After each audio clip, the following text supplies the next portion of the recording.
Welcome, Srivastava Coaching Center.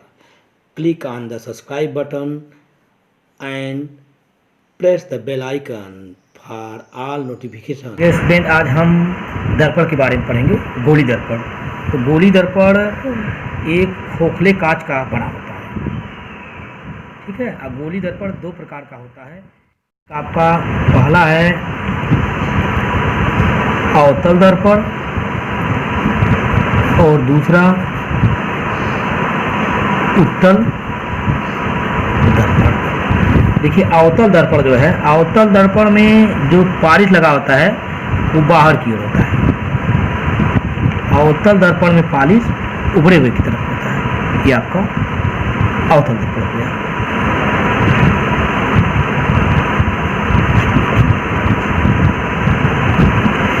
उत्तल दर्पण में पालिश अंदर की ओर होता है। ये आपका उत्तल दर्पण हो गया।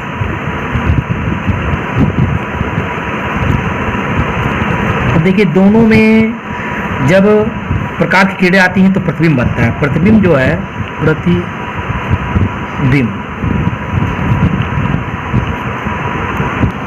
प्रतिबिंब किसी बिंदु से चलने वाली प्रकाश की किरणें परावर्तन के पश्चात जिस बिंदु पर आकर मिलती हैं उस बिंदु को हम वस्तु का प्रतिबिंब कहते हैं। देखिए, ध्यान दीजिए, किसी बिंदु से चलने वाली प्रकाश की किरणें परावर्तन के पश्चात जिस बिंदु पर आकर मिलती हैं उस बिंदु को वस्तु का प्रतिबिंब कहते हैं।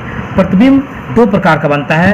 पहला आपका है वास्तविक प्रतिबिंब, वास्तविक प्रतिबिंब, और दूसरा बनता है आपका आभासी प्रतिबिंब, आभासी प्रतिबिंब। वास्तविक प्रतिबिंब सदैव वस्तु से उल्टा बनता है, वस्तु से उल्टा बनता है। वास्तविक प्रतिबिंब सदैव वस्तु से उल्टा बनता है और इसे पर्दे पर देखा जा सकता है, पर्दे पर देखा जा सकता है, देखा जा सकता है, और वस्तु से छोटा भी होता है, वस्तु से छोटा होता है। तो डियर स्टूडेंट, ध्यान दीजिए, वास्तविक प्रतिबिंब सदैव वस्तु से उल्टा बनेगा और वस्तु से छोटा होगा और इसे हम पर्दे पर देख सकते हैं। तथा देखिए, जब प्रकाश की किरणें परावर्तन के पश्चात मिलती हुई प्रतीत होती हैं तब वस्तु का आभासी प्रतिबिंब बनता है। अब वस्तु का आभासी प्रतिबिंब काल्पनिक होता है, काल्पनिक होता है, सीधा होता है, काल्पनिक रहेगा, सीधा रहेगा, तथा इसे पर्दे पर देखा नहीं जा सकता है, पर्दे पर प्राप्त नहीं किया जा सकता। तो इस तरह आप देखें कि वास्तविक प्रतिबिंब क्या होता है और आभासी प्रतिबिंब क्या होता है। अब हम देखेंगे अवतल दर्पण द्वारा प्रतिबिंब का बनना। अवतल दर्पण द्वारा प्रतिबिंब का बनना। अवतल दर्पण द्वारा किस प्रकार प्रतिबिंब बनते हैं ये हम स्टडी करेंगे। अवतल दर्पण गोली दर्पण का भाग है। देखिए, इस तरह रहता है अवतल दर्पण और पालिश पीछे लगा है, आपका पालिश पीछे लगा रहेगा, अवतल दर्पण हो गया। अब देखिए, अवतल दर्पण जिस गोली दर्पण से बना होता है उसके मध्य बिंदु को हम ध्रुव कहते हैं। इसके मध्य बिंदु को हम ध्रुव कहते हैं, जिसको हम पीछे लिखते हैं। किस अक्षर से? पीछे लिखते हैं। अवतल दर्पण जिस गोलीय कांच को काट के बनाया जाता है उसका जो केंद्र होता है उसको हम कहते हैं वक्रता केंद्र। इसको हम इसको हम कहते हैं वक्रता केंद्र। ध्रुव और वक्रता केंद्र से मिलाने वाली रेखा को मुख्य अक्ष कहते हैं। ये जो रेखा ध्रुव और वक्रता केंद्र को मिलाती है इसको हम कहते हैं मुख्य अक्ष। मुख्य ध्रुव और वक्रता केंद्र के मध्य बिंदु को हम कहते हैं फोकस। इसको हम एफ से लिखते हैं, कहते हैं फोकस केंद्र। देखिए समझ गए आप कि ध्रुव क्या होता है। जो अवतल दर्पण का केंद्र होता है उसको हम ध्रुव कहते हैं। जिस गोली दर्पण को काट के अवतल दर्पण बनाया जाता है उसका जो केंद्र बिंदु होता है उसको हम वक्रता केंद्र कहते हैं।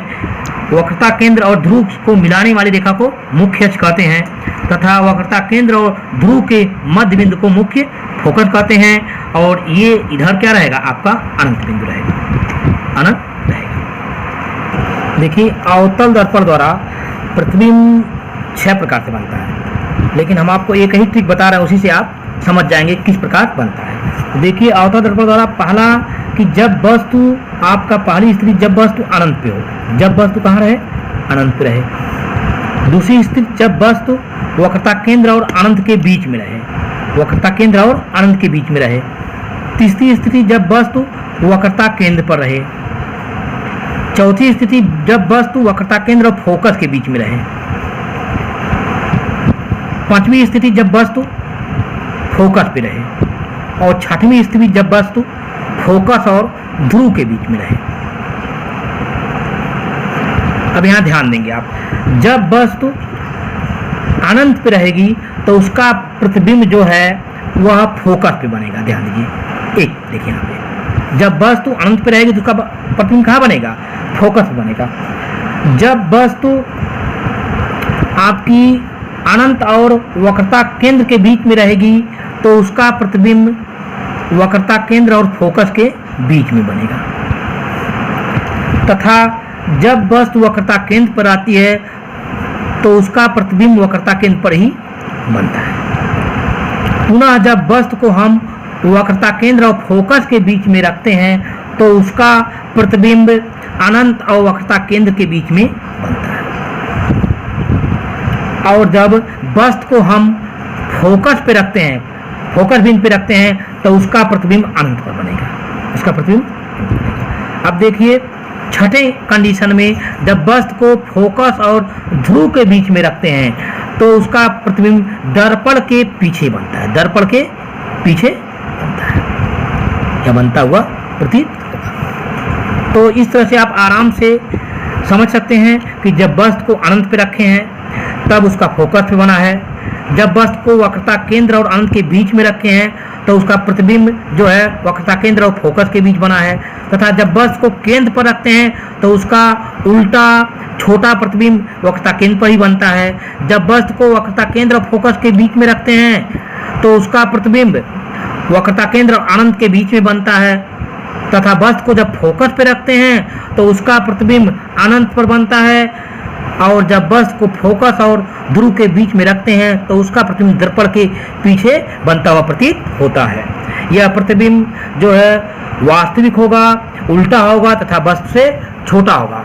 तो डियर स्टूडेंट, आशा करते हैं आपको आज का वीडियो पसंद आया होगा। आप हमारे चैनल को लाइक करिए, सब्सक्राइब करिए, शेयर करिए। नेक्स्ट वीडियो में हम उत्तल दर्पण द्वारा प्रतिबिंब का बनना, उत्तल दर्पण के उपयोग, अवतल दर्पण के उपयोग स्टडी करेंगे। धन्यवाद।